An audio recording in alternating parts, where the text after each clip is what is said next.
বহুদিন আগে সীতাপুর গ্রামে বিজু নামে এক রাখাল ছেলে থাকত তার মায়ের সঙ্গে। সারা দিন সে ছাগল চড়াতো আর মনের আনন্দে বাঁশি বাজাতো। বিজু তার মায়ের সঙ্গে সুখে শান্তিতে দিন কাটাতো। সে বয়সে ছোট হলেও সে তার সংসারের দায়িত্ব নিয়েছিল নিজের কাঁধে। সারা দিন ছাগল রাখত আর বাড়ির কাজ করত। এভাবেই কাটছিল তার দিন।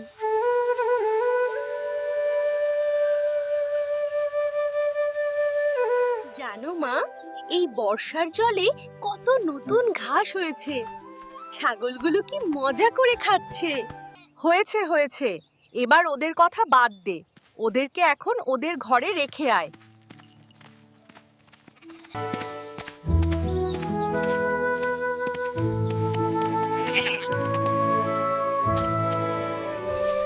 তারপর আস্তে আস্তে সন্ধে নেমে আসে। চারিদিকে চাঁদের আলোয় আলোকিত হয়ে যায়। তারপর বিজু ওটা মা রাতে খেয়া ঘুমাতে যায়।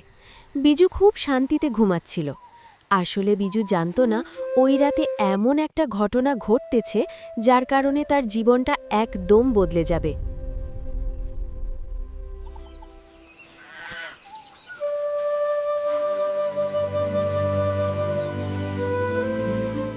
কিরে বিজু, ঘুম থেকে ওঠ, অনেক বেলা হয়েছে, ওঠ। ছাগলগুলো নিয়ে মাঠে যেতে হবে তো।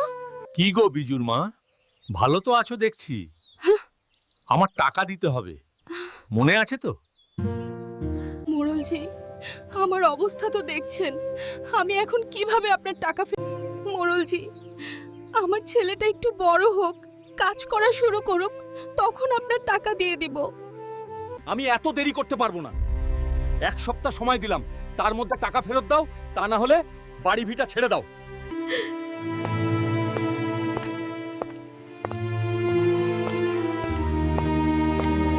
মা, আমি ওদের নিয়ে মাঠে চলে গেলাম।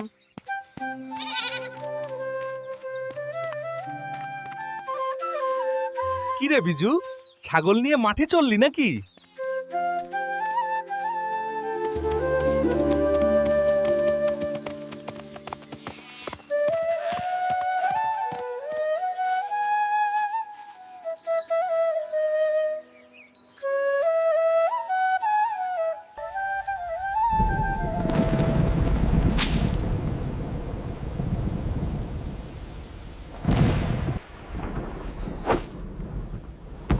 আকাশে অনেক মেঘ করছে, কই রে?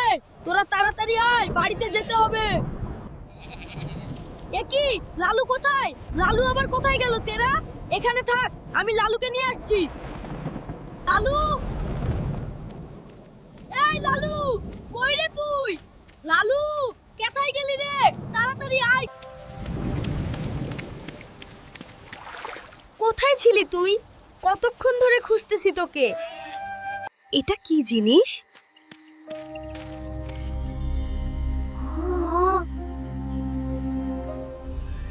এটা তো একটা পাথর, আবার আলো জ্বলছে।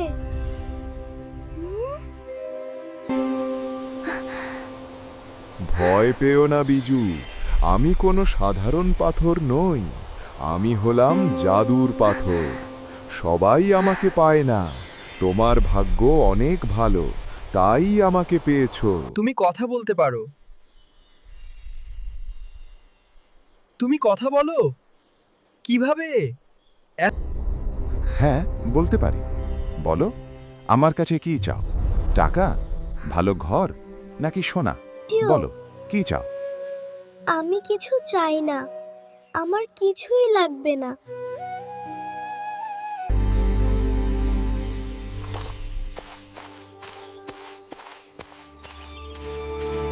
মা, আমাদের এমন কি লাগবে যাতে আমরা অনকে ভালো থাকতে পারি? হ্যাঁ, আমাদের এমন কিছুই লাগবে না বাবা, আমার কাছে তুই আছিস, তাতেই অনেক ভালো আছি। বার পরদিন বিজু ছাগল নিয়ে মাঠে যায়। সে বাঁশি নিয়ে গাছের নিচে বসে মনের সুখে বাঁশি বাজাচ্ছিল। বাঁশি বাজাতে বাজাতে কখন ঘুমিয়ে গিয়েছিল সে নিজেও জানত না।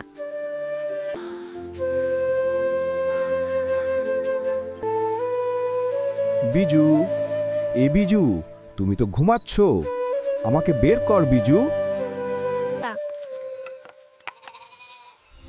এখন বলো তুমি কি বলতে চাও? তুমি আমার কাছে কি চাও বিজু, বলো। টাকা চাও, পাকা বাড়ি চাও, নাকি ধনরত্ন চাও? বলো, আমি তোমার জন্য কি করতে পারি? বিজু পাথরের সাথে কথা বলছিল, তখন মোড়লের ছেলে সব দেখে ফেলে। মোড়লের ছেলে ঘুতন দৌড়ে যাচ্ছে তার বাবাকে বলার জন্য যে ওই পাথরটা তার চাই। আমি বাড়িতে গিয়ে এখনই বাবাকে গিয়ে বলবো ওই জাদুর পাথরটা আমার জন্য এনে দিতে।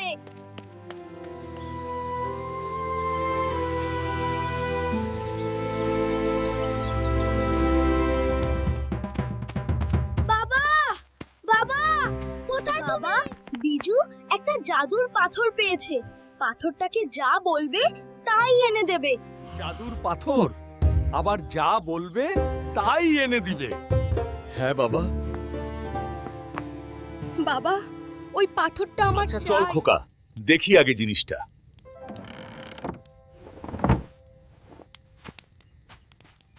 মোড়ল ও তার ছেলে যাচ্ছে বিজুদের বাড়ি পাথরটা আনার জন্য।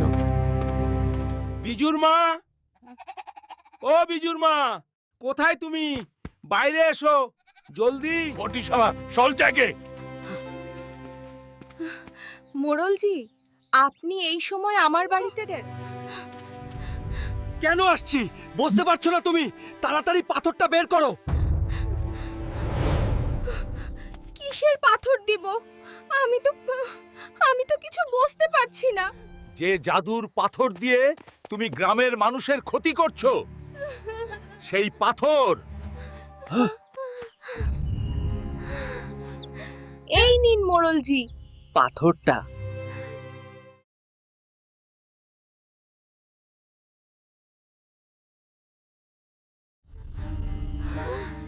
আমাকে এক বাস্ক সোনা দাও এখনই।